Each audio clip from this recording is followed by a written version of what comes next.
What up? What up? What up? It's Ibn Web, Quran or something here. Got official things thing going down here. Doing Essex County all day edition here. Gentlemen, I got coming on. LaMar Sharrod. Man, I only spent the year with him as far as in high school. A big homie. He was actually a few years older than me, senior at the time when I entered high school here. But you always try to find somebody or some people that you could try to be like, you know what? That's that guy, that's that dude, what have you there. He was one of them.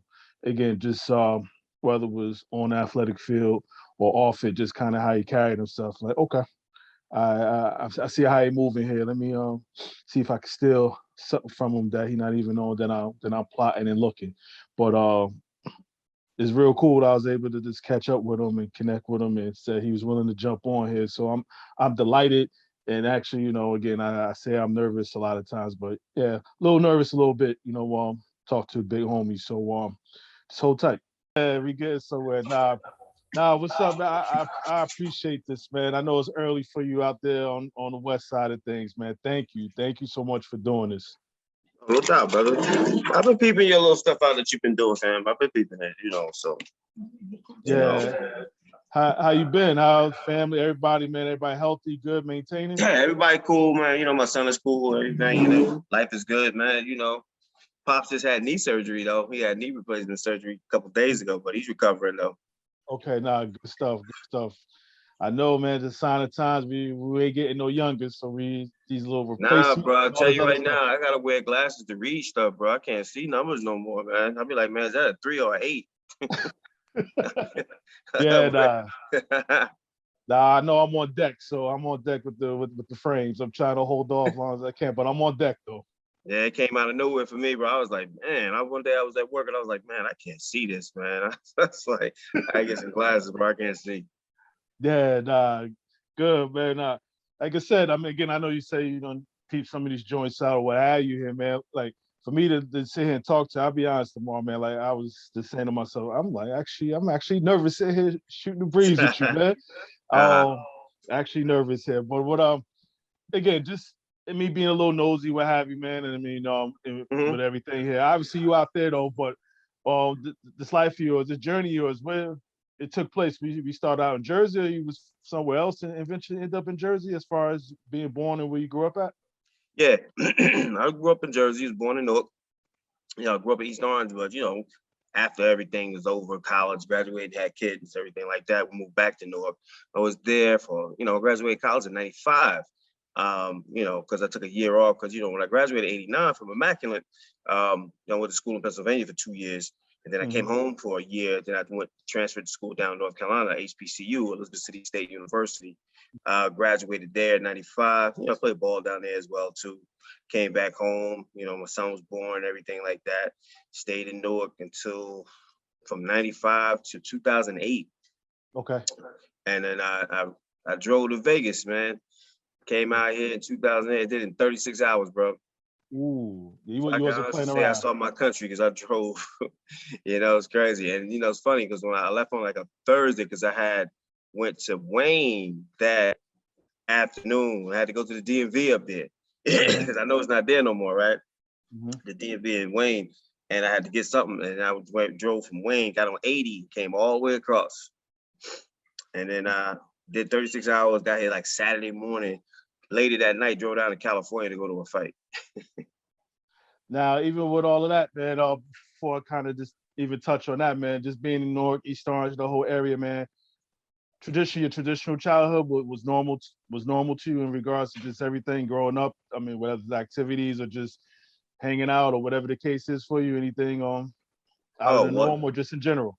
Yeah, coming up in East Orange, we always play sports, football, basketball. We was in the boxing, karate. You know how it was back in the day. Channel 5 joints, 3:00 on Saturday afternoon. Matter of fact, I was watching The Big Boss last night. I was watching that last night, and that's how it was because we always had influential people in our lives that were the big brothers. Yes. That kept us on the straight. They did their thing, but they kept us, playing sports. You know what I mean? Yeah, that's the one that's going to, so don't mess with him. So whether we was going down to Wassesson Park or Savile Park or, you know, Oval Park, whatever we played at, you know, that's what we did it, you know, and we was good. The older cats looked out for us. So they was pushing us to keep going forward in sports and stuff like that, or whatever endeavor that you was, whether it could have been sports, it could have been education, school, anything like that, for you to go forward, not to be stuck. Yes. Doing something negative, but the positive stuff, because they seen that, you know, they might not have the opportunity, but they see that you have an opportunity, so they want to push it. So it's exactly what they did. And, you know, that's how we didn't go to school down in East Orange, and then we want to go to Catholic school in Montclair. Yeah. I know. Now, things even at the crib, siblings, are you the only sibling or you have other No, I siblings? got it's 5 of us all together. Yeah, so you know, I have 2 sisters and 2 brothers, and then myself makes 5. Matter of fact, my sister's supposed to be getting married pretty soon, so I got to come back for the wedding. You know, I'll be doing that. You know, my sister gets married next year, so yeah, it's my younger sister. Nah, cool. So it definitely was a fight for that last piece of chicken, it sounded like. You know what? Growing up for 13 years, I was the youngest. My sister was Ooh. born. Yeah, my sister was born when I was 13. So you know, it was just her and I left, and it was only a couple more years for me. You know what I mean? So you know, I was an immaculate by then. Yeah. Now, Yes. even Little League and all that, man. Did you play Little League as far as? Absolutely, bro, man. We played in the best team in East Orange, man, 1980, 81, 82. You know, the Eagles, bro. Played in Okay. Baldwin Park. You know what Scott is? Well, it's called what? Campus Town, right? Or whatever it Yeah. is. Yeah. So that was our park. We was the best team in East Orange, man. I tell you, man. We still, matter of fact, I still got our windbreakers when we won the championship from the Pee Wee division. And, you Okay. know, yeah, exactly. Because we beat the Rams, you know, Stan and his team. We beat them. I don't know, hope he sees this. Because he Yeah. knows. You know, we did, you know, the Baldwin Eagles, that was our team. As a matter of fact, man, back in like 81, 82, when they had the NFL football strike, and the East Orange Record did a piece on us. You Okay. remember the East Orange Record? I And remember. yeah, so they had a piece on it. It's like football strike. What football strike? And they had us, the equals, you know, they had our pictures in the paper. We thought that was, you know, top stuff back then, Oh little yeah. kid. And you know, we was really good, man, growing up playing ball there. Everybody knew who we were, East Orange, what school you went to, whether you went to Columbian, whether you went to, you know, any of the schools, you know, Franklin. I went to Franklin, it's called Whitney Houston now, but everybody knew everybody and they knew we were the best. And we were so good. Our first game out of East Orange, because see, back in the day, we had all our games in Martin Stadium, which we called Paul Robeson, but it was Martin Stadium back then. And we thought we was top dog. We thought that was some hot stuff because we actually went down to Long Branch to play down in Long Branch, getting on a bus, a chartered bus. You know, you 9, 10 years old. You think you're in the pro. You got our little Yeah. bags, put our equipment underneath the bottom. So, you know, we Bus with think, the little bathroom in the back. yeah, the bathroom in the back. We went only 45-minute ride down to Long Branch. We played down there. We played them to a 0-0 tie. But, you know, for us, that was a big deal, you know. Nah, absolutely, man. What position you played when you started playing football? Oh, man, you know, when I first started, I was 9. I played guard. I wore number 53. I always wanted 58 because Jack Lambert, right? But yeah, I didn't have it. So my first year I wore 53. I played guard and I played, you know, middle linebacker. I had to play middle linebacker. My second year, I went to running back and still played linebacker, but I couldn't wear 58 no more, 53. So I had to, you know, I wanted to get Franco Harris's number. You know, I'm still a fan, everybody know that, right? So I wanted to get 32, but they ain't had 32 no more. So I had to wear 33, bro. Come on, man. That was Tony Dorsett number. I couldn't do Dorsett, I that. know. Yeah, Yeah, you're still a I fan. had to, Yeah. I had to wear Tony Dorsett number 33. I ain't dig that. And so those were my last 2 years. I wore 32 and 33, man. I played running back and I played inside linebacker, which then transitioned over to immaculate, which I did the same thing. Yeah, well, you also play hoops. So you play basketball organized growing up, or just around the way for the most part? Oh yeah, you know, we used to always hoop down in Wassesson Park. You know what I mean? Because No, you know we no, always, no shade out there neither. nah, you know how you see them courts right now. Only difference is they just might have changed a little arch for the, you know, for the hold of the goal. And Right. you know, back then they had them chain nets. Back then, Yeah. you know, Mhm. you know what I mean? And then they had the double rims, and then they had the breakaway rims and stuff like that. Because you had the smaller court, the hoop, and then you had the bigger one. The smaller one was closer to the brook, so the ball used to always go down in the brook, right? So yeah, we used to always play at Wasserman Park right there. Ain't no shade out there. That's how we play. But you know, the lights came on, so we come down at nighttime. But the lights always went off at 10 after 10. Mm-hmm. So we started with hoop, and we had some good guys down there, man. Matter of fact, Marquise Bragg used to always come down. You know Marquise, right? Molly. Yes. Yeah, Molly used to always be out there playing ball with us. And cats like Basil and all them, you know. So yeah, that's how I got to learn how to hoop down there at Wasserman Park, bro. Yeah. Then this whole Macklet thing, you went to Macklet Elementary School too? Sure did. 6th, 7th, Okay. and 8th grade. Yes, yes. Okay. Played basketball there too. Wore number 4. You know, even though I was a Magic Johnson fan, but I wore number 4 for Sugar Ray Richardson. Sugar Ray was that's why I wore number 4 for Sugar Ray, because he had that finger roll. So, you know, that was my man, Sugar Ray Richardson. Yeah. They said Sugar Ray was better than Magic in college. That's what they said. So yeah, that's why I wore number 4. Man. Yeah, he was mean. Yeah. He was mean. He sure was, man. He went to Wyoming, I think the school he went to. I think so. Or somewhere out there, up that way. He was cool. But Sugar Ray was a man, he had that unfortunate situation where he got himself into. But yeah, that's why I wore number 4, man. That's my man. Mm-hmm. Now, was no way to take you somewhere else for high school, and you was going straight through from Macklet on, or did you consider bouncing anywhere else for high school? Or No. Actually, you know, man. Yeah, you know, Macklet, you know how it was. It was a small school, bro. You know, I think overall from the freshmen to the senior, I think we probably had maybe 500 students. Mm-hmm. It's something like that, you know what I mean? And, you know, we had talent because Immaculate always came and grabbed the talent from East Orange and North, you know?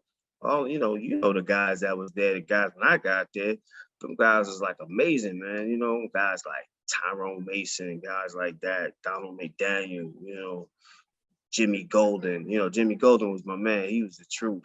Matter of fact, right before I got to high school, I was in the 8th grade. Immaculate had Neil Eiton. Neil Eiton was the truth for running back. He went to Boston College. He was real good. Yeah. So they always had some, you know, great football players, and that's what made you want to come there, because you just couldn't wait for football season. You knew that. You couldn't wait to get that letter at the end of July saying camp gonna start. You know, up 23rd to 16th, something like that, you know what I mean? So yeah, those are some fun times, bro. Yes, definitely want to stay there throughout the whole high school career and stuff like that. Then we had some good teachers too, man, you know. Yes. You know, Mr. Ville, people like that. Yeah, you know? yeah. Nah, I remember Mr. Ville, yeah. Yeah, Mr. Ville, so yeah. Nah, I definitely remember him, man. What you started, did you play varsity right out the gate? Like freshman year, or you had to pay your dues? I mean, because I know backfield linebacker, it was heavy. It was heavy when you got you talking about football, right? football wise, yeah, football wise. Yeah, you know what? After my freshman year, because I got hurt my freshman year and messed my ankle up. Okay. My sophomore year, I went and I played varsity. You did, okay. Yeah, my sophomore year. I played. It's kind of funny though, but we were so skinny back then. Yeah. You know, 145, 150 pounds. I play outside linebacker, bro. I play outside linebacker and inside linebacker. And it's so funny because still to this day, because Ben Sermons played linebacker with me. Right. And you know, me and Ben, you know, Ben is the running backs coach for the Packers. Right. Yeah, so you know, me and Ben still be talking about this. I remember the game, I forget who he was playing. It might have been Mountain Lake, somebody like that, man. Both of us was playing, you know, inside, and we both got cut by the same guard. We both were just up looking at the sky. We was like, damn, how this happened? You know what I mean? I was like, I know how it happened to me because I'm only like 150 pounds, but you look bigger than me. So how did it happen to you? You know what I mean? So yeah, I started, my sophomore year, I started in varsity. Yeah, I did. Yeah, because like you mentioned Ben, and then they had all the other culprits, the Freds, the Fred Lances, Gibbons, Lance Mike, Boston, the Mike Kelvin Reeds, all of Trotter, them. Mike Yeah. Reed, exactly. You know, John Wujek, Brian Smith. Oh yeah, there's some good guys out there. Them guys can play, man. Definitely good. Yeah, you know, but those guys are so influential because they knew that you had talent and they knew that you could go further your career. You know what I mean? Because like, as a matter of fact, you went to Maine, right? I went to prep school up there. I went to prep school up there. Yeah, I remember. Yeah, you went up there because like well, Ben and Lance went to Maine. You know what are they, the Black Bears or something like that? Whatever they call. Yeah, right. And they had what's your name as the coach, Nick Ferentz. Nick Ferentz, he's the coach of Iowa now. He was their coach up there. So yeah, they, like I said, bro, everybody had talent. Everybody could do something, and you knew it. And you knew you was gonna go to the next level automatically because they had that rapport of getting good guys and pushing them to the next level. And that's what you want. I mean, every school does that in the sense of degree and stuff like that. But with us, because we were so smaller, it was more tight knit and more fit, so where they could get you to a better place as far as furthering your career. That's what you chose to do. You know what I'm saying? Yeah, then even with that, you balancing that, obviously the high school life, the growing pains of just growing up, man, and then and you play basketball as well too, right? Yeah. I played. Yeah, I ain't played my senior year though. What happened then? Oh, your boy that you had on your podcast, Coach Ryan. Yeah. You had him on your show. I seen that. Yeah. Yeah, because of him.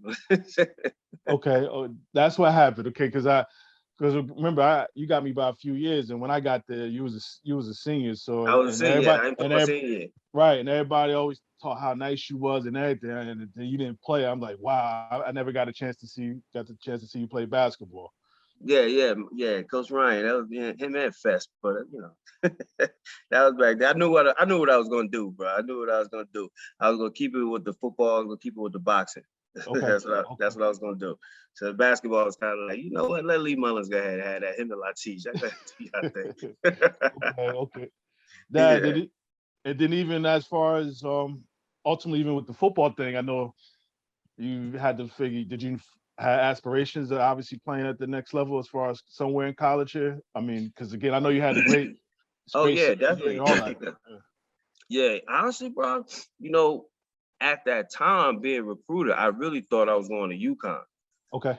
I really, because they was coming. They was There's coming. There's one double A back then too. Yeah, they was coming. They was checking me out hard and stuff like that, man. I was coming down and I was getting letters for them and I was going to go for a visit and all that. And then that little thing got in the way, man, and prevented me from going there. Mm-hmm. That little thing called the SATs. But, all about it. It got in the way, man. I thought I was going to be, and they recruit. That's why I'm glad they horrible now in football. Screwed me over. Nah, I know all about it. So even with those struggles, trying to just get over, because back then we had to get that 700. That was like the magic number. Yeah, the closest I got was like a 680. As close as I got. It's like, but I wound up playing Division II ball anyway. I wound up going to school in Pennsylvania. I thought I was gonna go to Mansfield, but I was like, I was too far out there, man. They was like in the middle of nowhere. So I wound up going to Kutztown. I went there for a couple years and then I transferred. And there, man, honestly, bro, I didn't realize college football compared to high school or anything else. College football is like another class, bro.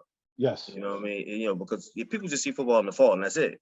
Mm-hmm. And then you go into other sport. But in college, bro, football is all year round, both semesters. You know what I mean? You got your actual season. And then after that, in January, when you're coming back for spring, you got winter football. You're getting ready for your spring ball. Mm-hmm. So we had the workouts and stuff like that. Went right back to regular type of film stuff, workouts, study hall, all that kind of stuff like that. And it's like, yeah, I learned how to play football in college, bro. I honestly did, because we used to have written tests before games, bro, the night before. Wow. You wasn't playing. Yeah, I mean, dude, I learned my position. I was like, wow, because, I went and I played corner, I played defensive back. And I learned there. I had great coaches. Our coaches came from the University of Kentucky. A guy by the name Pete Shaw, he's a defensive coordinator and defensive backs coach. And he taught me really good, man. Then I had guys ahead of me that I was learning from, guys like Sean Jones from right outside of Philly.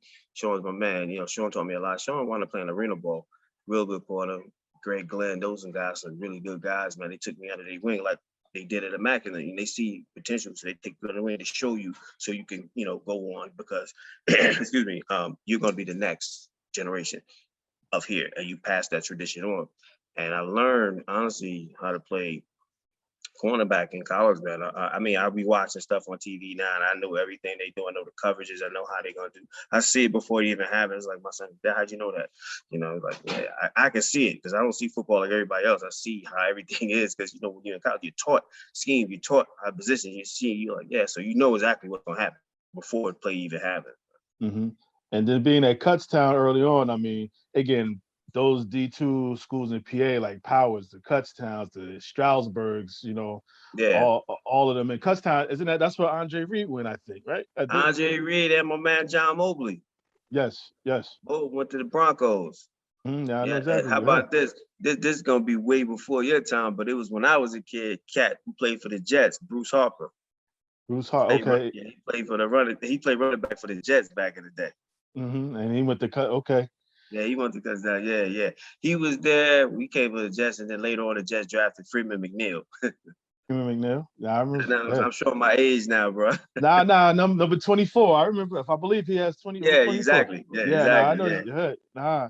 yeah. Different world. East Orange and Kutztown, PA, man. How was that adjustment, man? Just socially and everything else. Okay. So you know East Orange, right? You know we grew up at in East Orange, right? You know, Tretch and all them, everybody, know everybody, everybody, Queen Latifah, Lakem, all them, Latif, all these. So you know how that is, right? Then you go to Pennsylvania, you in the Dutch country with the Amish. People Yes. ride by campus on horse and buggy. They don't use no electricity, no nothing. You in the middle of the cornfields. Mhm. All right. And their idea of fun is going cow tipping. Yeah. So you go from East Orange from that to going Mhm. cow tipping, Yeah. in the middle of the night, you're like, yo, where am I at? There's a big difference, but as you get older, you start to appreciate the beauty of the nature of the world.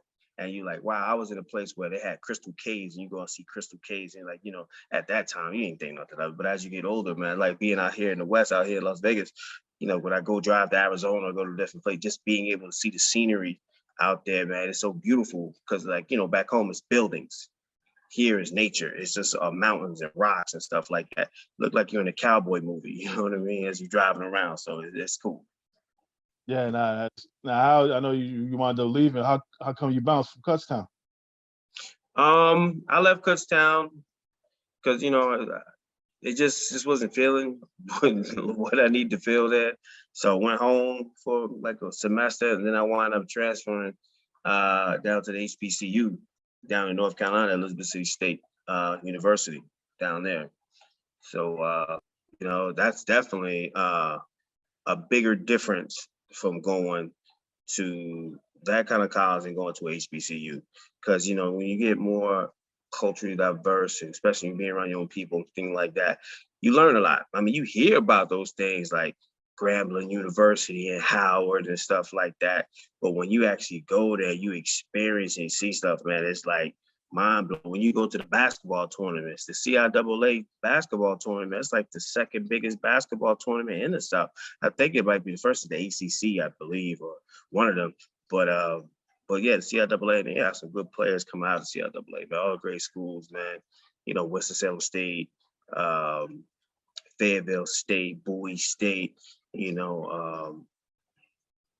Virginia State, Virginia Union. A lot of good players came out of Virginia Union, right? You know that. That's what Charles Oakley came out of. Right. Yeah, he came out of there. Winston-Salem State, my cousin came out of there. Yancey Thigpen, played for the Steelers and the Titans. He came out of Winston-Salem State. So there's a lot of good schools down there, man. A lot of good players, but they always have good talent out there. How did you do playing wise out there? When I got down there, I guess when I transferred, I was a junior. Yeah, I was a junior. Because when you transfer, you lose credit, so I wound up having the credit. So my first year was okay, but we had they transitioned to a new coach. Okay. Because the other coach, they wanted to push him out the door, so they got him out. And then we got another coach in. So my senior year is like my best year there. Because I didn't start when I got down there, because it's like it's bigger, better talent in the South. Them boys down there can play. They bred to play ball. That's how it is in the South. And so I didn't start. Actually, going into my senior year, I wasn't starting either. The reason why I started because the guy ahead of me got hurt. He tore his ACL, and so they plugged me in. And I did well, man. I did very good, man. I had 2 interceptions in one game against Virginia State. Homecoming, I got homecoming MVP. I still got that trophy too somewhere. I had 2 picks in that game, man. I remember that, man. Yeah, that's good. So my college career, I think I did okay. Transitioned me to the next level when I played minor league ball, which was like totally different, bro. It was so fun playing that, man. I enjoyed that a lot. Yeah. How did you transition to that? I mean, obviously you had thoughts to continue to play. You love the game. So Yeah, love the game, student in the game. And actually, you know, because my senior year I was gonna run. I ran for the scout and did all that stuff. Got by then Bob Fry did all that stuff like that. But my son was born. My son was born. He was born like a couple weeks premature, but he was really a full term baby. But they had to do a surgery on him, so he was born February 4th. And he was really due in April. That was my senior semester, so I actually missed out. Because I was back in Jersey with my son for 2 months because he didn't leave the hospital till April. And I just went back to take my finals. I graduated. I was like, I couldn't concentrate on trying to play no ball. I had to get him right, stuff like that. So I did that. But at the same time, I started hanging with my cousin more, who was playing with the Steelers. And being around him, being around those guys and stuff like that, I was like, man, I really like this, like the whole avenue, how you do stuff. I'm like, I'm used to this in a sense, but not at that level. I kind of get it, but not at the level, but they're far superior athletes. So that's what made me find the minor leagues in Jersey. And I found some minor leagues. That's how I wound up playing ball in Jersey. Some minor league teams, play some great teams, stuff like that. And you could tell the difference of some guys still trying to do it to recapture their youth and some guys who actually play ball. You can tell the difference, So I did that. I did that for a long time. And I think I was like 24. I think I started playing when I was like 30 something, because, I got to the point where, bro, you used to always love to practice and always come and stuff like that. When I got to the point, bro, I didn't want to practice no more. I just wanted to play in the games. I knew it was time to give it up. I was like, you know what? I don't even want to practice no more. I just want to just play. I wouldn't even work out no more. I just show up.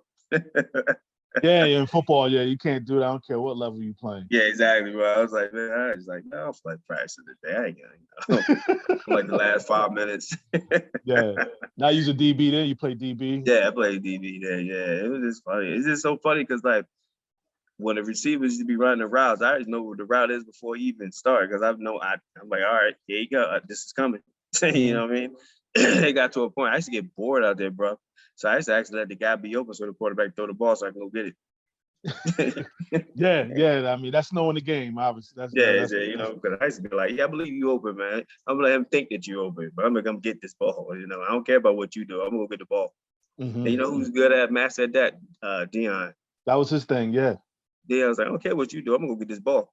Definitely his thing, man. And it's interesting you talk about that because I'm gonna ask that whole hike, how you got out to Nevada here. What was the lure to it? I mean, obviously, I know you had the training, the boxing. Did somebody just put you on, like, hey, come out here, or you just took a leap of faith? Was like, I'm going. No, I've been in boxing before he even left New Jersey. Larry Hazard. Yeah. Larry Hazard. He's like my mentor, godfather, uncle, everything. He taught us a lot, and because Larry, he used to be a principal. At Hillside High School. And what happened is back in the early 80s or something like that, one of the major sanctioning bodies was in East Orange, the IBF, right? That used to be up on Main Street. I believe the offices used to be over there on Main Street, East Orange, right above the Olive May nature store, the health food store, whatever, right there by the Walgreens or whatever that is, right across the street from the church right there. And back in the day, Bob Lee used to be a president of the IBF. And what happened was he got in some trouble with Don King or something like that. The way I think the story went, that he was giving Don King fighters rankings compared to everybody else. Said, how you're supposed to move up in the rankings and stuff like that. So what the story was that something happened and Bob Lee wound up going to jail or something like that. So they need somebody to replace him. Because I think it was Bob Lee, and then I think at the time the commissioner was Arnold Cream is his real name, but you probably know him as Jersey Joe Walcott. So Jersey Joe, so they replaced him with Larry Hazard because Larry knew contracts. He was a principal, he was a straight stand-up guy and everything like that. So they like Larry. So that's how Larry got in. And since Larry was in education school system, I majored in education, had my degree in history. So we all just how we got together because his son K-Son, he's still a fan too. I met K-Son, but still as ball. We was talking stuff, and I started hanging around them. And then Larry brought us all together, man. K-Son brought us together, and I learned so much. So the things that he taught me, things I learned, I just took it out to Vegas because he knew the people out in Vegas and who to talk to, the commissioner at the time, the people like that. So that's how I got out there. And I kind of knew certain people from Larry, you know, like Tyson, Zab Judah, all them guys like that, because, you know, through Larry. And basically, when I came to Vegas, the only people I really was associating myself with in the box was the people from back home in New York, New Jersey. So that's how I got linked up in that. Then I started to train the fighters and start getting into camps and stuff like that. So, man, I've been in boxing. I'm 50 now. I've been in boxing for probably close to about, man, 30, 31 years now, something like, maybe a little bit longer, something like that. Yeah. Mm-hmm. What is it about the training you enjoy? Well, you know, from back in the day when we grew up, boxing was on like Tuesday night fights on USA. Remember USA Network?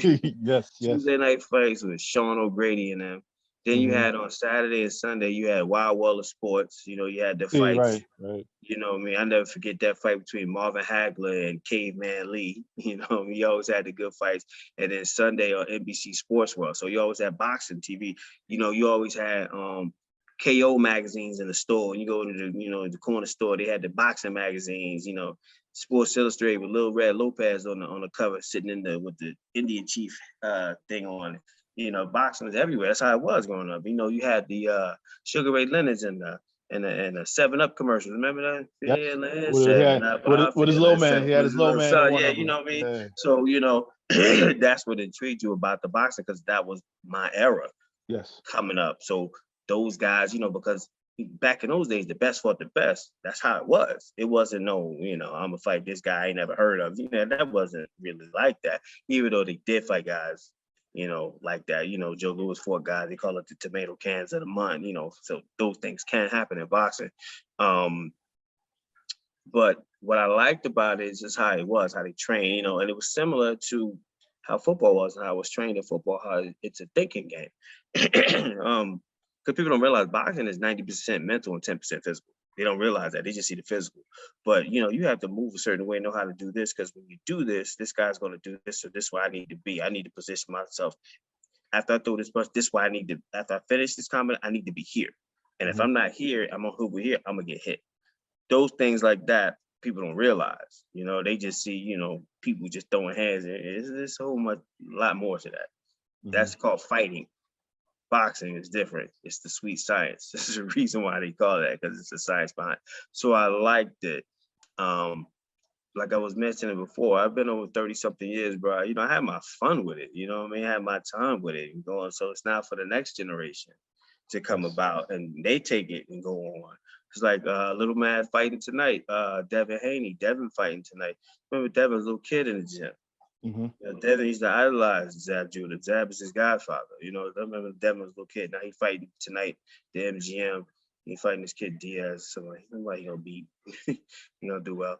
But you know, I'm happy for them. I remember they started off shorties in the gym. And our gym in Newark back in the day, Combat Gym. Right? Combat was on Spruce and Prince Street, right there. I think it's a firehouse now, or next to the firehouse, something right there in Newark. But that was our gym, Combat. Combat stood for a community organization making boxing alternatives for today and tomorrow. You know who came out of that gym? Who's that? Shakur Stevens.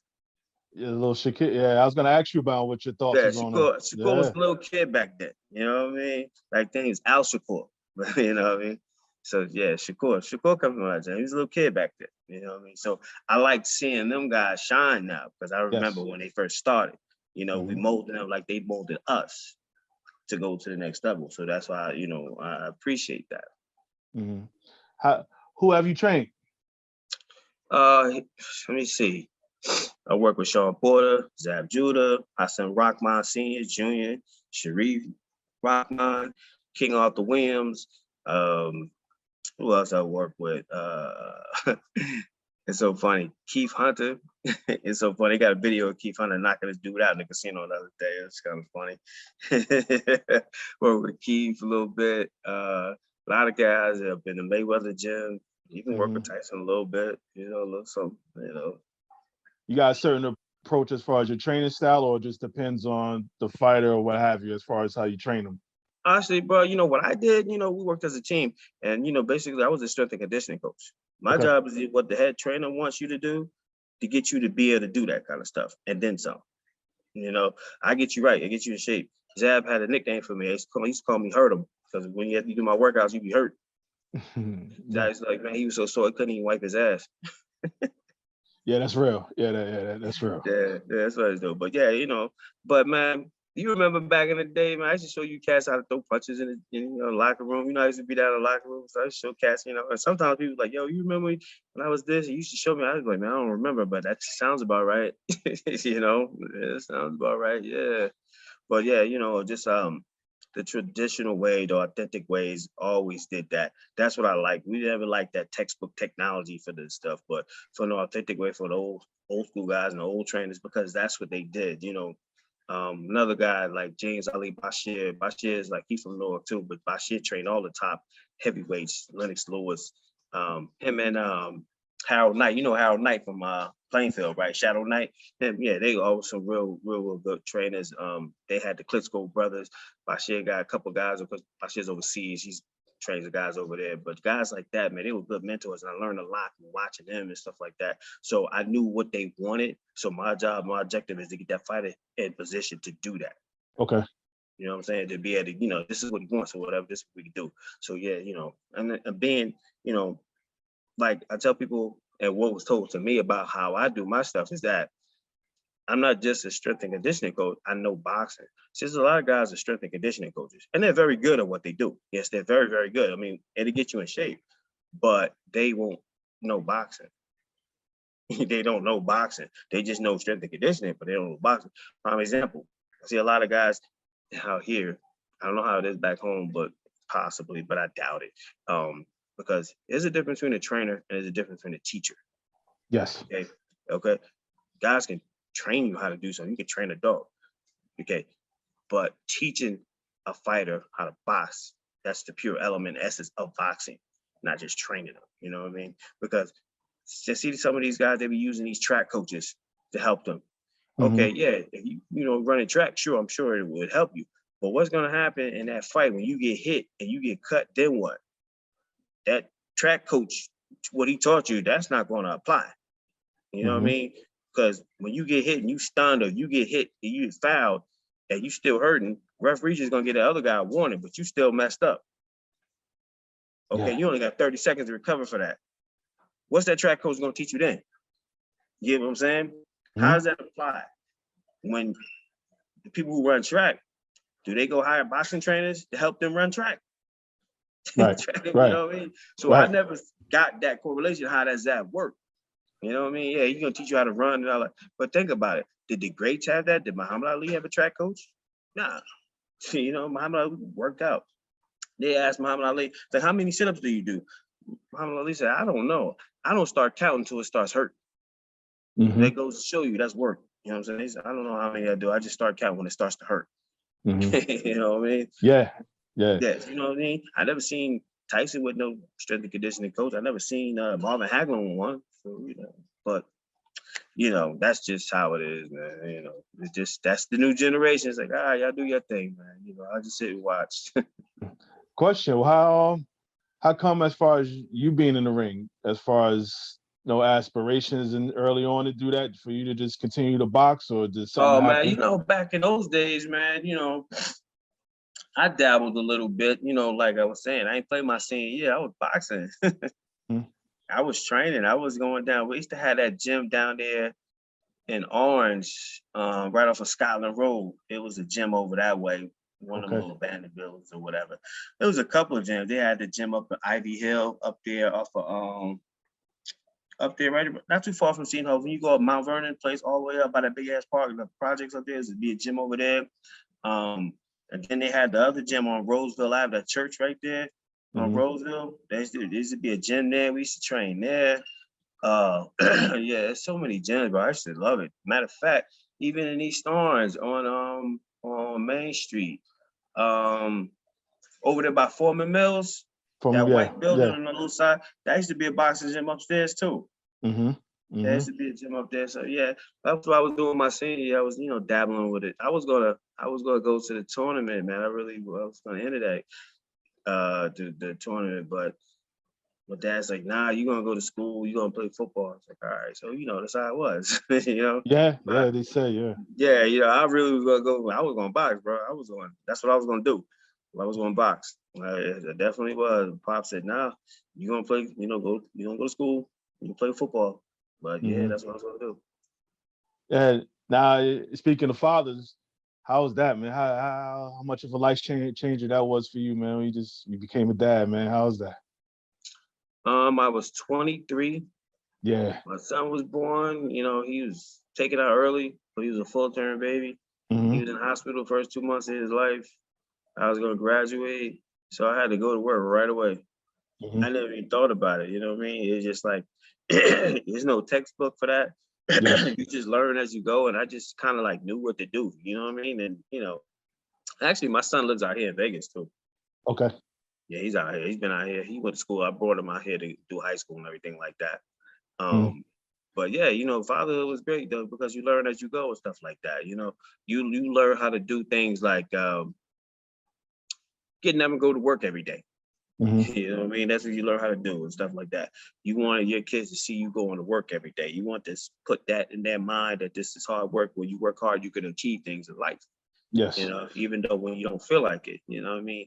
Laying in the bed doesn't get you anything. You got to get up and do something. That's the way I was taught, you know. Hmm. So yeah, being a dad was great. You have fun. My son, he'll be what? He'll be 26 in a couple months. So yeah. Yeah. Yeah, so that was an experience, bro. Any Because it's pressure you like, put on them? no, not at all. I let him make his own decisions, even still to this day and stuff like that. I never want him to like, okay, this is what you got to do, whatever. If you ask me, I can give you advice Hmm. on life, but I always wanted him to be able to go for it and see on your own how it is. Don't just say, man, when you get to my age, man, I wish I would have did this. Go do it. If it works, great. If it doesn't, at least you gave it a shot. Like my son, when he was here a couple of years ago, he was looking for this job, and his buddy told him about some kind of job up in North Dakota doing the oil field things up there, and they was making good money, like $2,500 a week. And I was like, Hmm. yeah, go ahead and do it. Go up there.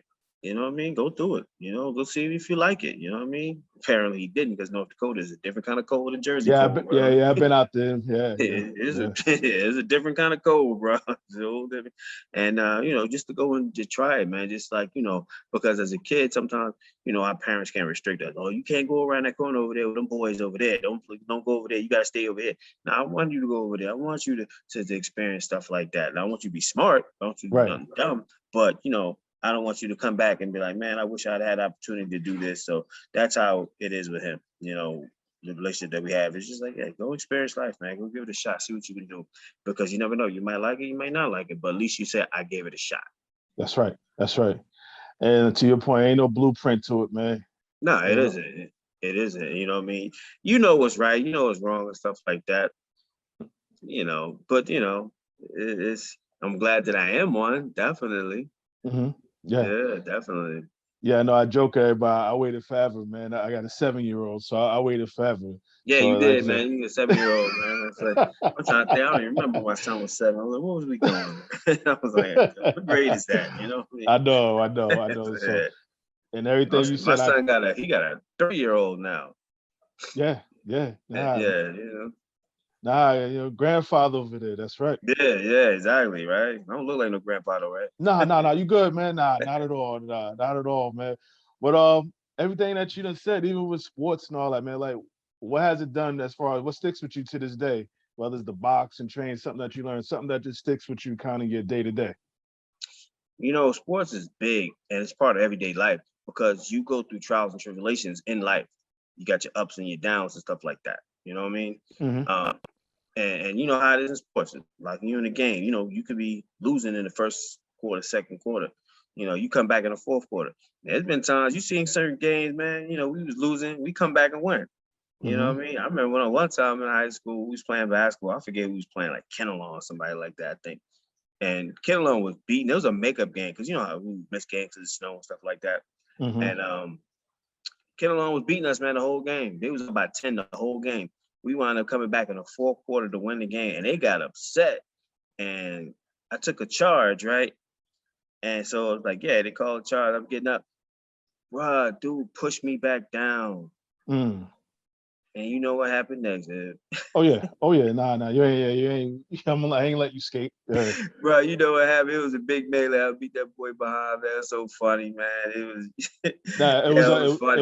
It was up there or at a It was in mountain. Kenilworth. Yo, dude That's pushed that me back. hard ass floor too. I think too. Them They hard floors, exactly. Yeah. And dude pushed me down. I mean, I took the shot, got back up. Dude pushed me down, man. I got that boy behind, bro, in front of everybody, and everybody's so funny. And it's just like, and I'll never forget this, right? Coach Fesser's like, you gotta defend yourself. That's what he told me. Yeah, they done that. Yeah. You know what I mean? So it's like they're just like, that's an example of how life can knock you down, but you get back up fighting. You know what I mean? So sometimes you go through bad stuff, but you got to get back up and fight because it's in you. Sports puts that in you to compete, to competitive. You don't give up. You keep going. You keep working hard. So I attribute that to life every day, man. It's fun. Come here. Man, that money. Around here, man. Yeah. I was trying to stay away from the dogs, man, but my little one, she, no pun intended, boxed me in, and I had to cave in. I caved in and wound up getting one. I had to get one for her. So I got 3, man. We got 3. We got a bird. I got my fish back here. I don't know if you see that now, people. Nah. Yeah, you know what I mean.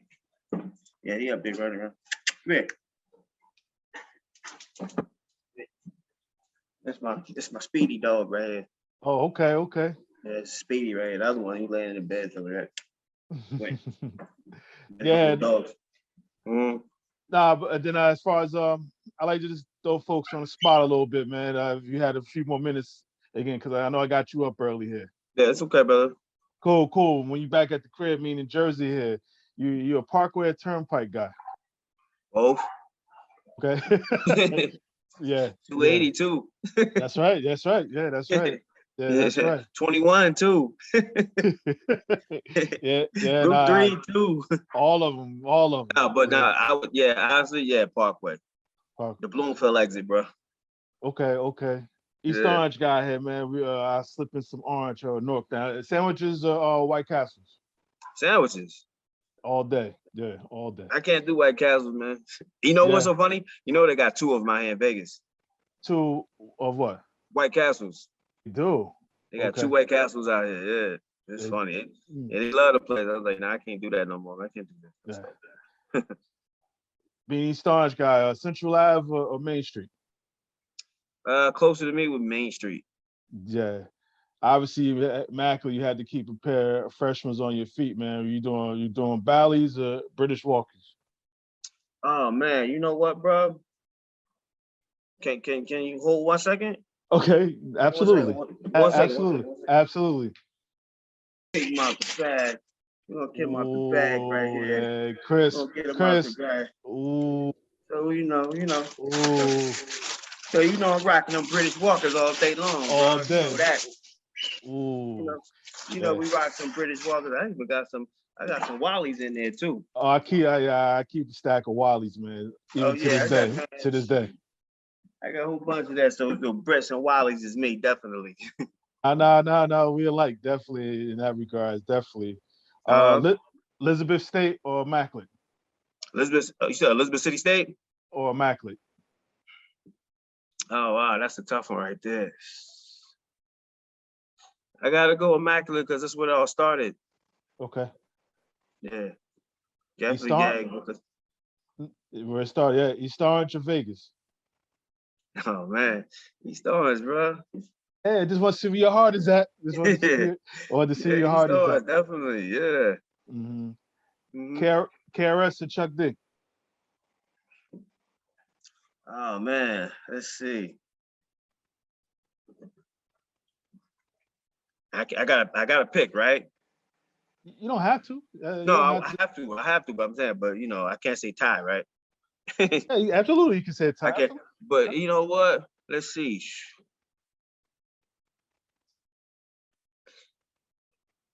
Man, because KRS came up on the scene in 1986. Mm-hmm. We come upon the scene around 1986. Got me started real quick. I represent the Bronx, but I am a New Yorker. Yes, Yeah, yes, yes. yeah. So, oh man, Chuck, man, I gotta go teach him, man. Yo, the teacher. Did you catch him and Kane? That the verses? Did you catch that one? Yeah, I saw that. Yeah, I saw it. Yeah, I liked it. Yeah, it's cool. Hey, But like, man, yeah, I'm going KRS all day, man. I'm with you. Yeah, I'm with you. I'm I know going the debate. KRS.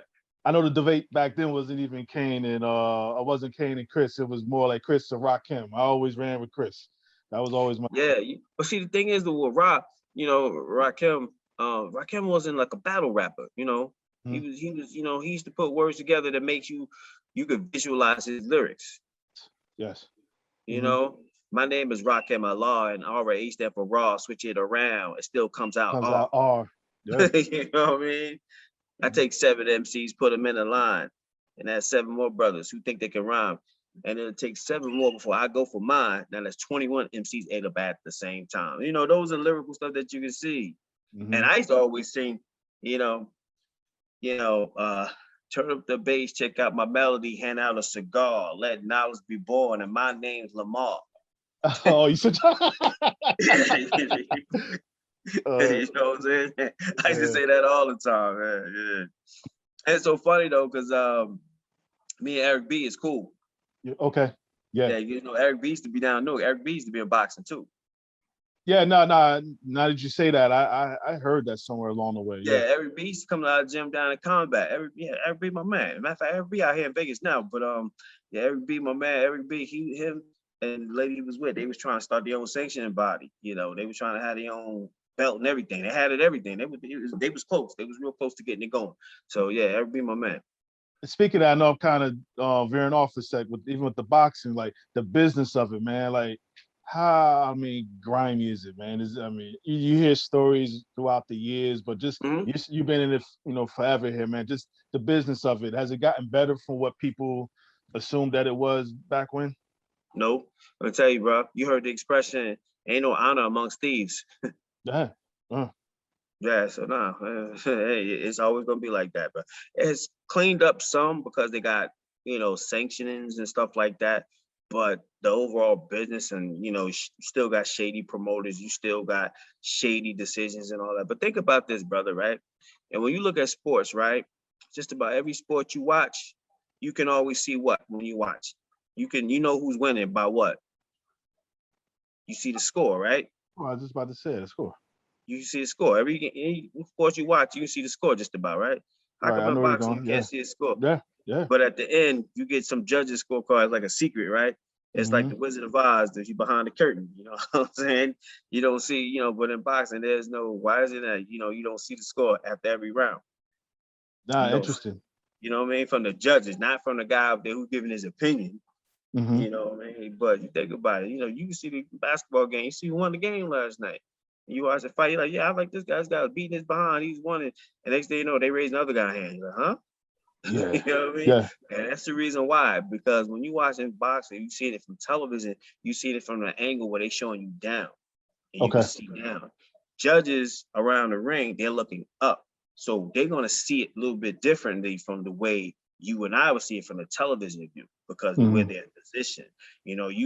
His back may be turned, and from the other angle, the guy from the other side, he landed a punch, but the guy on the other side didn't see that because his back's to it, because he's looking up and up, you know what I mean? So it's different. So sometimes you can see that, you know what I mean? You understand why certain things, why the decision was like, yeah, you gave him that round. It's like, you didn't see that because you see everything from up top, you see it down. But when you on the top, if you look at something and you be on a lower level, you look up and see the difference between seeing it from going down and going up. You see a difference. But my thing is, yeah, you've noticed about boxing, they'll never keep the score. You never see it shown. So that goes to answer your question about the corruptness. Yeah, yeah, nah. Well said. Well said here. Even back to this, I don't know where you are with the TV world these days, but have some fun here. Power of BMF. Oh man. Which one though? Which power though? Because the original Ghost. Let's go with the original joint. Oh man, because your girl is in that, right? Notori.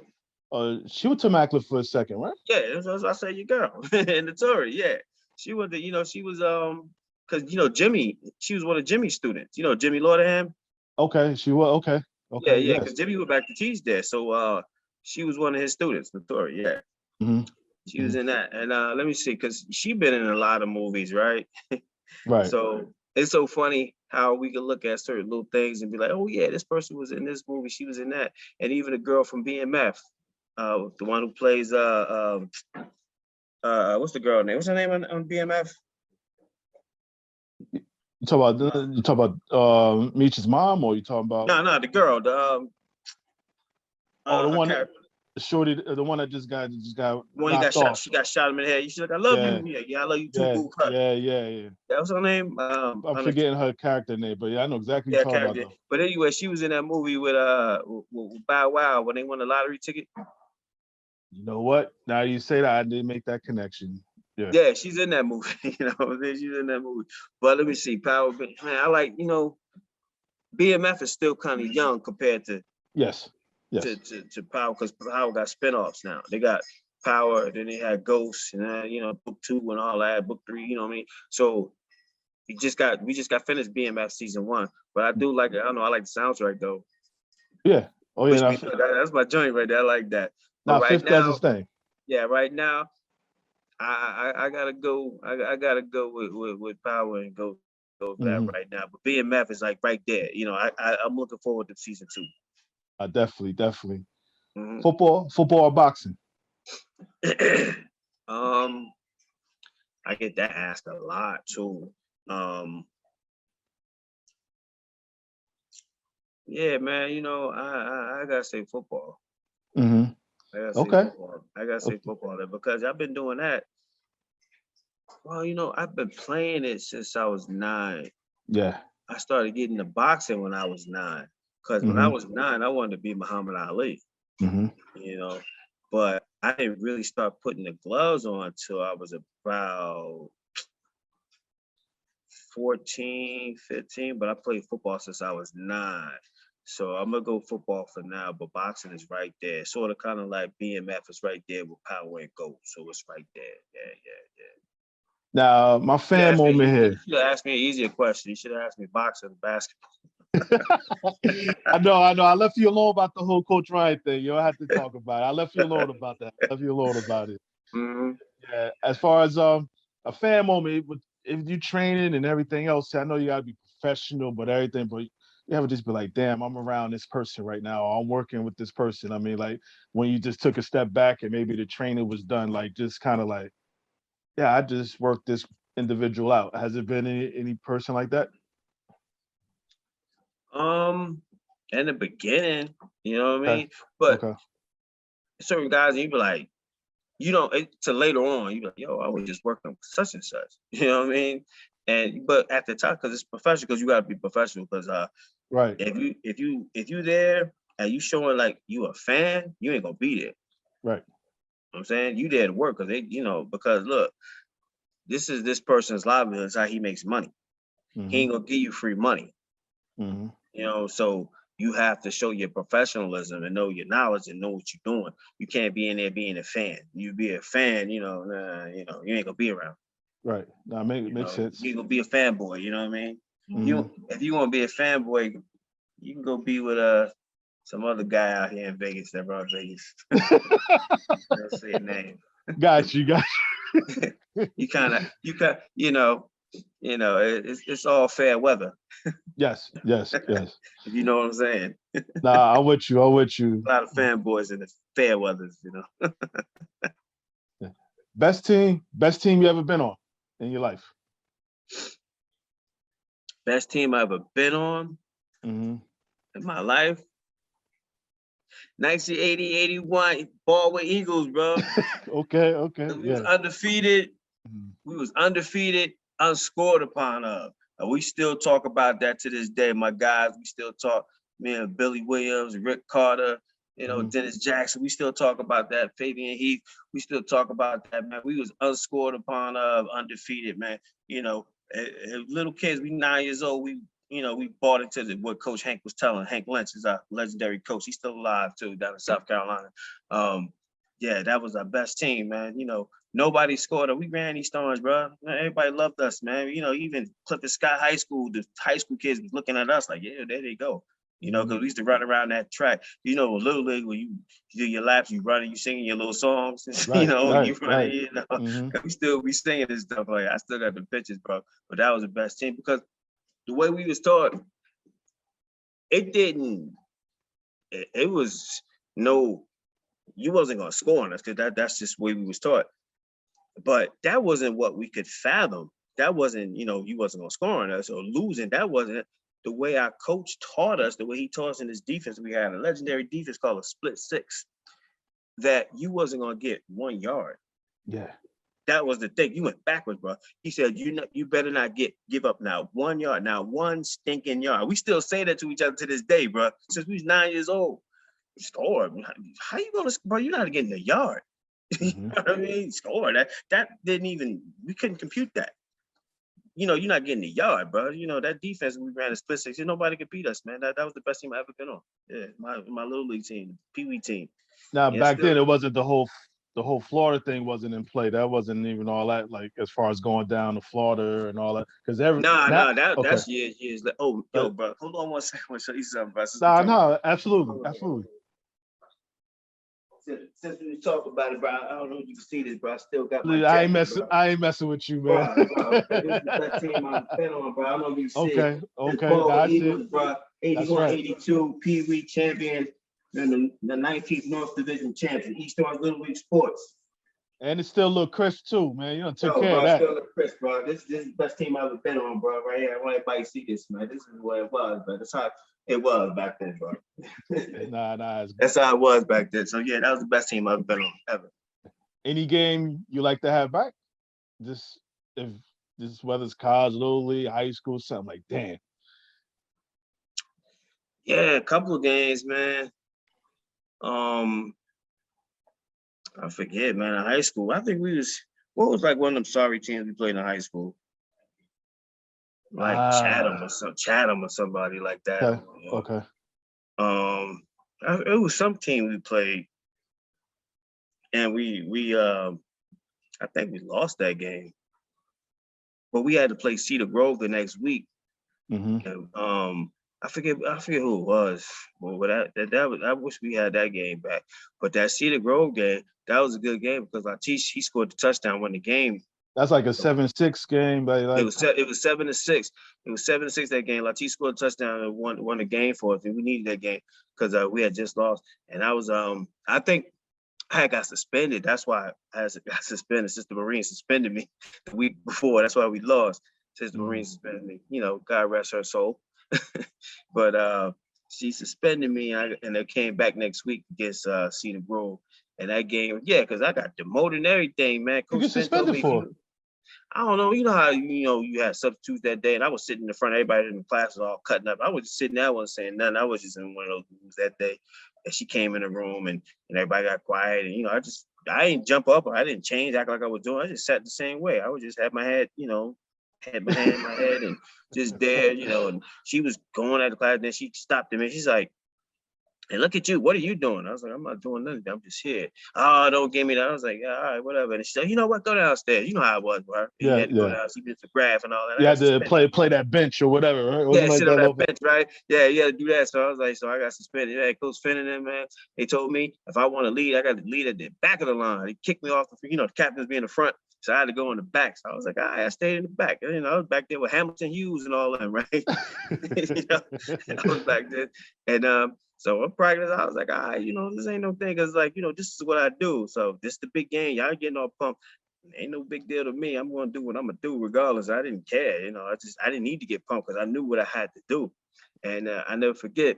Because in the practice, you got to break it down, huddle up, break it down, stuff like that. And I was sitting like, I'm being in the back, just like you told me. I'm going to stay in the back. And Jerome Graham was like, "Oh, Mike, come on. Jerome, pull me up." I was like, all right. So I never forget that day, man. That's how I made all Essex County in that game because I had 12 solo tackles, I had 3 interceptions in that game, and I rushed for 100 yards. Yeah, I'm going to share something that one thing I just like, I was like, nah, Lamar's a live one, man. It was I don't know what game it was. It probably, but I remember like you had the cleanest form tackle, one of the ones I've seen in my life, man. Like you lay somebody that's out, you stand over them and you just point like right at them. I know the coaches got on you about it, but as a young boy, I'm loving it. I'm loving it. I'm Yeah, just man. loving it. Because back in those days, man, I used to always watch the NFL films and stuff like that. Yeah, yeah, yeah. Steve Because you can't. Saber and Back all in of those it. days, you can hit people and play in NFL. Nowadays, you can't hit nobody. That's why Yeah. it looks so horrible. Nobody can tackle now because you can't do that anymore. But that's what I did. I used to always watch them old films of Jack Lambert and Dick Buckus and Mike Singletary and stuff like that. Ronnie Lott, and we loved that, man. As Yes. kids, Yes. Oh yeah, yeah. we watched that Yeah. stuff, and so but I'm gonna get to that tackle. That wasn't even the best one. I'm gonna tell you the better one. But yeah, I did that because I think it was a game where Jack Lambert had tackled some running back. I think it was Greg Pruitt or somebody Oh, when like he that. pointed at him, right? Yeah, Yeah, yeah, yeah, yeah. that's where I got that from. But Okay. the best one, and even you remember Dave Manassian, right? Little skinny Dave. Yeah, I Yeah, remember. that's my man Dave. He even saw what I did. We was playing against Whippany Park. He was playing against Whippany, and Whippany had that one black running back that was real good. Mm-hmm. So he was running, and I wanted to blame him out on the sideline, bro. And I remember when I was coming, because we used to catch the bus to school, school catch, or the private, I had to go catch the 34 right on Springdale Avenue, right? Mm-hmm. So I had to go catch the bus. So you walking past Upslut on the North Clinton Street side. So I'm walking up the street and I seen this dog. Dog just went to the bathroom. After the dog's finna taking the dump or whatever, they ain't know how to kick their feet and kick the leaves up on the dirt. To kick the dirt up. You know how the dogs do that, right? So after I was like, yeah, that's something right there. So in the game, one dude tried to, because he was a good running back. I laid him out on the sideline with a cheerleader's hat, boom, and I jumped up and I did my feet on him like the dog, how they do, like they dump, and I did that to him and stuff like that, and I ran back on the field. Dave caught that. He still be telling me about that. You're the only one that saw that, but that's what I was doing. Nah, Dave, Dave, I know he didn't play a lot, but Dave stayed fresh, and he made sure everybody else's fresh was up too. Dave stayed fresh though. Yeah, man. But man. I had a lot of games where I used to blow cats up. Like I think Whippany had that real big tight end. That dude was huge. He was like 6'2", 250. Played out, laid him out too. Because that's just because that was expected me from the guys who showed me ahead of me. Guys like Don McDaniel and Darren and them, Preston Stewart, Tyrone Mason, Alec Acosta. Those guys, those guys who showed me how to do that. You know what I mean? So yeah, that's why. Yeah. What's best game you ever played in your life on any level? Something that might stick out. Man, you know what? In college, my freshman year against I think it was Millersville. I had a good guy. It was my first game with an interception. No, Shippensburg. I'm sorry. I had an interception in that game, and I wasn't even supposed to get an interception in that game. I didn't even know how I get it because the play wasn't even on my side. Because I got a couple guys like this. Get off. What are you doing? Get off. I had against Shippensburg because I'm playing right corner because Sean was playing left, so I had to come and play the other corner. And Shippensburg, they had this all-American tight end or whatever. Or was it Shippensburg or Westchester? One of them, I can't remember. But anyway, so I'm on the right side. This little receiver, he just did a little fake dig route. Boom, and he stopped. It's like maybe a two-yard route because they knew we was in man coverage. So our safety was on the tight end. Man coverage. This tight end had the safety beat. He was doing a post to the end zone. So when the receiver on my side on the right, he just didn't stop. I stopped with him. But I'm looking like, why is he not doing nothing? So I just happened to look to my left, and I see that our safety got beat, and the tight end was wide open. The quarterback, he just threw up a lollipop. I said, I'm going to go get this. I ran over there and caught that interception like in the end zone. So to me, that was like, that wasn't designed. It's just that was just football intelligence. You know what I mean? Knowing what I could read plays. That one right there, when I went to school down at Elizabeth City State, we used to play against Norfolk State. And I used to always have good games against Norfolk State because they had James Rowe as the quarterback. And James Rowe wound up going to the Ravens too. I picked him off. Every game I played against Norfolk State, I was at an interception. So Yeah. those like my two top right there. Nah, good stuff, man. Your Yeah. top five immaculate athletes.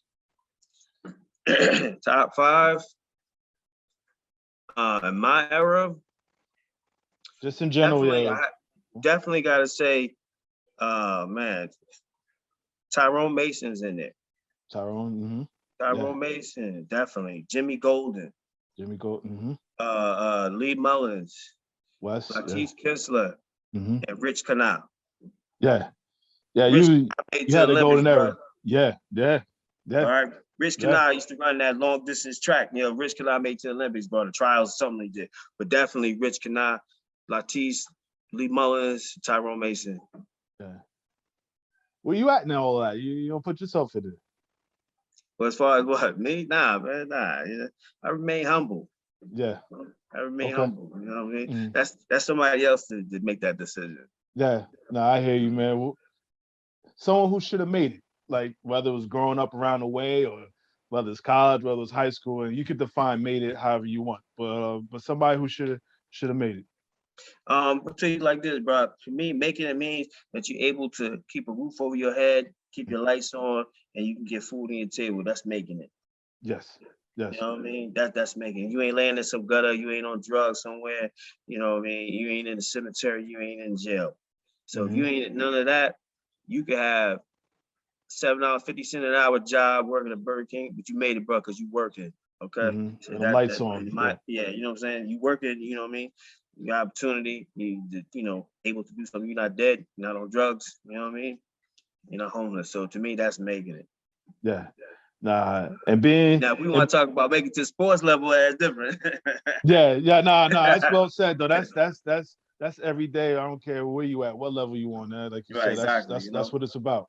Now, you being 50 here, what's three of the like best moments of your life up to this point? It don't have to be in no order. Like anything that sticks out. Man, every day, every day you above ground is always a positive day. So, for me, that's what I enjoy. You know, my family, my lady, everything. You know, that's a blessing to me, man. You know, I'm comfortable with all those, bro. Yeah. Now, if there was a book on your life, man, what would you call it? What would you name it? Book of my life. What would you name it? Wow, let's see. Book of my life. Let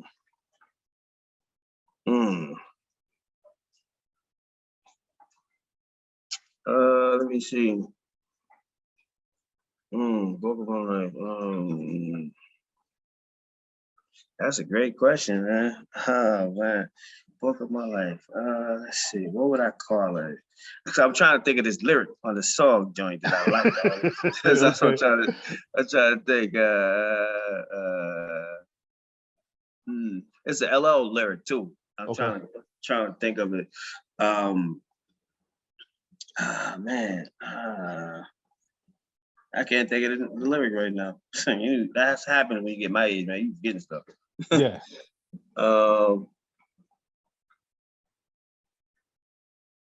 I don't know. It has something to do with the comeback. Yeah, comeback. Yeah. Don't call it a comeback. Not the mama said knock you out joint. No, it was before that. It was on the big end.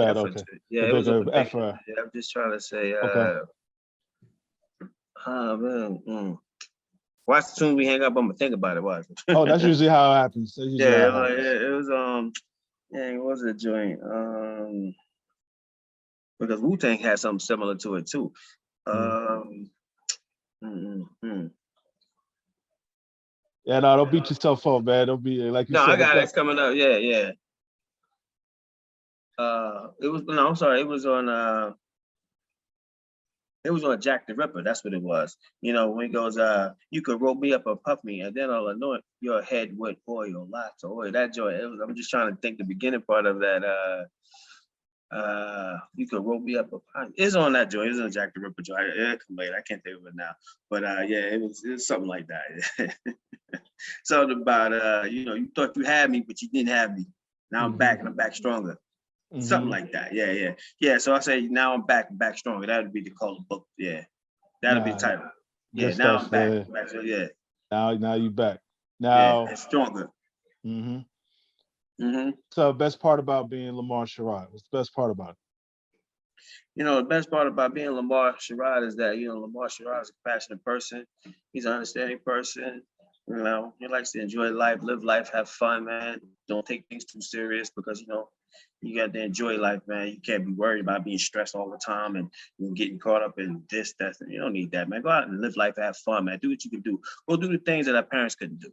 Go see the world, man. You know what I mean? Because where Right. we come from, we have some great things there, but other things in the world too. Go see your country. Go see other things. Go see where other people live, man. Go check that out. So the best thing about me is that that's the perspective I have. Is that I give everybody a fair shot, give everybody a fair chance, and let you know I don't take things personal. But if you make it personal, it's gonna be bad for you. That's right. That's right. That's right. Yeah. And this Lamar, this point in your life here, what advice would you give that senior year Lamar? What advice would you give him? The advice I would give is that listen, you just got to keep working hard because you know what? Whatever venue that you're going to, with sports events, or whatever, it's going to be people that's going to try to knock you down, take away Hmm. from you, or whatever. And guess what? That's going to happen in life too. You're going to be Yes. in your job or whatever, and they're going to just like screw you over on stuff just to see how you react to it. Hmm. So you just got to have patience and you persevere. Just, know your craft, know what that you want to do, learn what you need to learn. So this way you can always have that knowledge. You can never take knowledge away from you. Never. Hmm. So we stay focused on what you want to do. Find your niche. Once you find your niche, get good at it, and then find a way to make money from it. Hmm. Yeah. Definitely. Mhm. And sitting here, like I said, a little bit of time here. I just want to say thank you. No, I appreciate you, bro, Nah, man. thank. I want to share. I want to throw a name at you here, all real quick. I know yourself and may he rest in peace too. Mike Johnson. You guys Yeah, like I was not thinking what I, about Mike the other yeah, day, man. yeah, like just me being a young boy, young freshman, and obviously the Marks and the Wests, they grew up with me, my complex, but just seeing more other guys, I was like, yo, y'all some live ones. That was just my thing, even as a young boy. And Mhm. like I said, like Mike was just like I said, he was a live one, and then like I said, just even with you here, like I was just in that category. And obviously athletically, obviously you're gifted and talented and Thank special, you. but even just the person, man. And, I mean, talking to you now, I'm thinking I'm that little guy just overhearing your conversation in the lunchroom. You know what I Yeah, mean? Just right. trying to I'm ear hustling, just trying to just hear what you got to say here. And I just wanted to Right. say just thank you, man. And like I said, I'm proud to see whether it's from East Orange to Vegas and all that you've done. And you mentioned it before, Immaculate being a small world, and we kind of know what everybody's doing. Yeah. Just only one or two people away. We kind of know what's going on, and just hearing it Mhm. throughout the years, a lot of stuff that you've been doing and have going on. I mean, it keeps me going again because I always wanted to have one of those situations like, even if I'm down, I'm like, damn, Lamar doing this or this person doing that. I'm get my ass up and make sure, my life ain't over. Let me get to it. So I just want to say thank you, even from a distance, man. Just that inspiration that you've been to me even since I was that young, big head. Still Yeah. got a big head, but young, that still big head kid, freshman kid. Just seeing you just on Yeah. the end of your high school life, but just the rest of your life, man. Thank you, man. Thank you. Absolutely, man. You're so right, bro. That's the way it is because it's always that one that inspires you to keep you going. And you're gonna do it your way. You're gonna do it your style. You're gonna Yes. take a little piece from what they give. And I can incorporate it to my own way, my own style, and I'm gonna get good at it. You know what I mean? Oh, I know what it is. I got the lyric now, bro. Okay, before we got off, what is it? Yeah, I got it, bro. It goes, I did it, but the devil didn't make me. I did it for the suckers who tried to shake and bake me, proving the point that I'm the serious joint, so you could roll me up and puff me, and then I'll anoint. Mhm. Yeah, there we That's the go. LL joint. Nah, that's your book. It's a long ass title, but it works. Yeah, that's it. But Yeah, it's along that, you know what I mean? I yeah. did it. Devil didn't make me though. So you can say that too, man. I did it, but the devil didn't make me. I Nah, did it for definitely. those who tried to shake and bake me. Because like I said, these cats in life gonna try to do you wrong. They're gonna be shady, man. So you keep your circle tight. Hmm. Keep it what your circle should be with around cats that's better to make you Yes, better. yes. Because if you know what I'm saying, that's what you want to surpass that. And then when you do that, then you get some cats that could be the next generation to surpass you, like what we just was speaking on right now. Mm-hmm. Nah, definitely, man. And I know you out there. I know Dax is out there too. So couple Yeah, of Dax out for rump somewhere. I'm gonna mess with him later today, man. yeah. Me and Dax talk like every other day. Dax, he always he into that bodybuilding stuff like that. Dax be doing. He always go to the conventions and stuff like that. That's my man, Dax. And he's still a fan too. So me and Dax talk like every day. Well, he Okay. live about it's about a 50-minute drive, almost an hour. Okay. Where Okay. he live at? Yeah, he live out there. You ever see that movie, The Hills Have Eyes? Nah. Yeah, that crazy out where you live at, Brian, nothing but like mountains and caves and it's some weird, it's a little ways, man. And ain't no street lights out there. Hope you don't break down. You definitely don't Yeah. get out that car at night when you can't see in front of your hand. Nah, definitely. And I bring him up too, just because we owe him a trip. So out there. So definitely, you being in, I love to catch up with Yeah, man. you when I get my Like butt this, out there. bro. When you gonna come visit, man? When you gonna come out here, bro? We gotta get out within the next. I'm hoping within the next 6 months here. Get out there, Well, grab you a couple of these you back in guys. Jersey or where you say? Actually, I'm in Connecticut, man. I'm in What Connecticut. part of Connecticut? I'm in Hartford. Okay, because I got family all in Connecticut, man. Okay, yeah, I'm in Yeah, my Hartford. family's in New Haven, East Haven, West Haven. One of my fighters I think it was New Bridgeton, something like that. Is it New Britain? Not New. Is it New Britain? It's called or New One London of them, or something like that. okay. Yeah. My man Manny, he's from out that way. Yeah. Okay, in Connecticut, man. You still Hartford Airport right there. Yeah, right here. Yeah, it's right here. Tell you, man, you gotta come. Yo, so seriously, man, because everybody come out here. Because like last summer, Jerome came out here. He came out here. Him and John Pollard. We Okay. had fun out here. Yeah. Come visit, man. You never been to Vegas, right?